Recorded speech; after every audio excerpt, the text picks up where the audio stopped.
大家好，今日我哋要講一個香港歷史上好重要，但又可能好多人唔係好熟悉嘅圖案——亞群帶路圖。呢個圖案唔單止係一個美麗嘅設計，佢背後仲承載住香港開埠初期嘅一段傳奇故事，同埋見證咗香港由一個小漁村發展成為國際大都會嘅百年變遷。講起亞群帶路圖，就一定要由佢背後嘅故事講起。時間到1841年，當時英國軍隊啱啱登陸香港島，但係對呢個陌生嘅地方完全唔熟悉。據傳說，佢哋喺香港島南邊嘅赤柱一帶上岸，正當迷失方向之際，遇到一位名叫陳群嘅疍家婦人。亞群好熱心咁為英軍帶路，由赤柱出發，經過今日嘅薄扶林，一路去到香港島北岸，即係而家中上環一帶。當英軍問呢度係咩地方嘅時候，亞群就用佢嘅疍家口音答咗一句漢狂。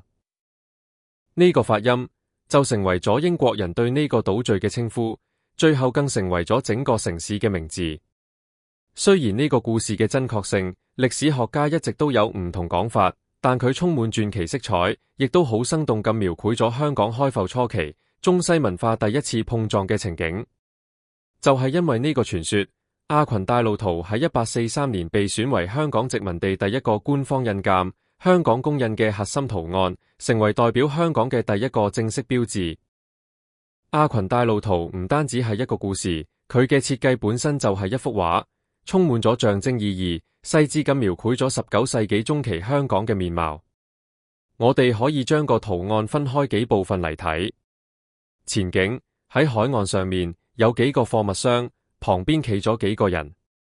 通常會見到一個戴住高帽嘅西洋商人，一個着長衫嘅華人買辦，同埋一個戴住漁夫帽嘅疍家婦人。呢三個人物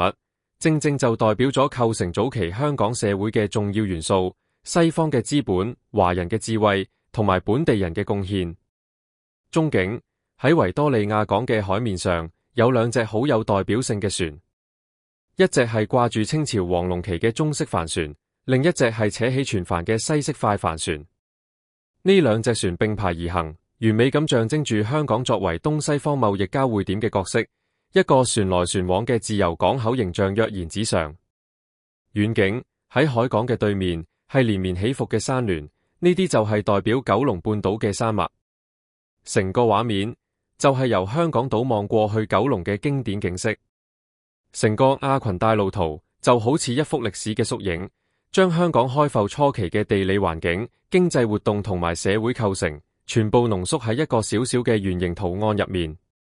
佢唔單止係一個官方印記，更加係香港身份認同嘅一個重要源頭。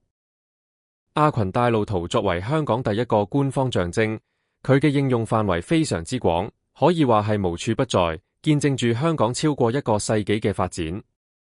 香港公印由1843年開始，佢就係香港政府官方印章嘅核心部分，用喺所有重要嘅法律文件同官方文書上面，代表住總督同英國君主嘅權威。香港旗喺1876年到1910年期間，香港嘅旗幟上面都印有亞群帶路圖，飄揚喺維多利亞港嘅上空。匯豐銀行徽章最為人熟悉嘅，可能就係佢出現喺匯豐銀行嘅鈔票上面。由1866年開始，匯豐銀行就將亞群帶路圖結合英國皇家徽章，設計成自己嘅銀行徽章，並且一直用到1993年。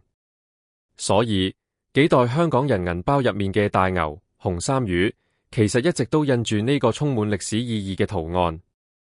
其他應用，甚至連早期嘅九廣鐵路局都曾經用過亞群帶路圖作為佢哋嘅標誌。可以講，亞群帶路圖係香港殖民地時期使用時間最長、最深入民心嘅一個象徵。比起1959年先至出現嘅香港盾徽、龍獅徽章，歷史足足長咗超過100年。